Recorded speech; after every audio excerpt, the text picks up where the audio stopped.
Dans le cadre du plan de gestion de la réserve naturelle, on met en œuvre un protocole de suivi dendrométrique de la forêt. Alors, un suivi dendrométrique, ça consiste en fait à faire un certain nombre de mesures sur les arbres qu'on trouve sur certains sites de la réserve naturelle.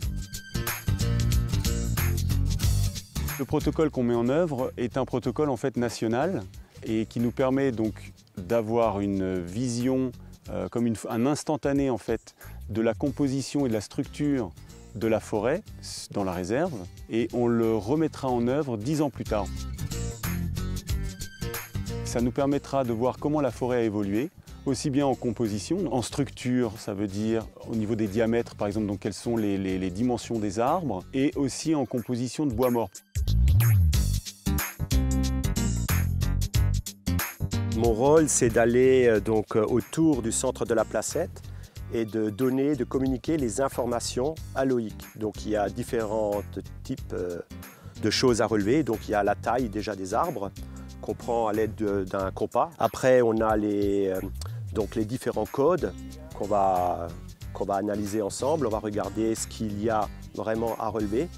Ensuite il y a la distance par rapport au centre de la placette qu'on va relever à l'aide d'un transpondeur et donc c'est un appareil où on peut relever l'angle et la distance en même temps. Et ensuite donc on regarde aussi s'il y a des champignons.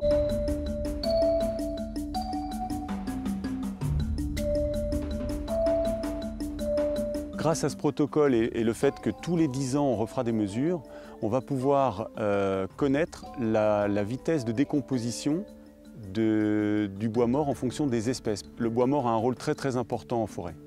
Au bout d'un certain temps, le sol s'appauvrirait, surtout chez nous sur le grès, donc sur les sols sableux. On aurait petit à petit des forêts des sols qui ne produiraient plus beaucoup. Donc il est très important de conserver du bois mort.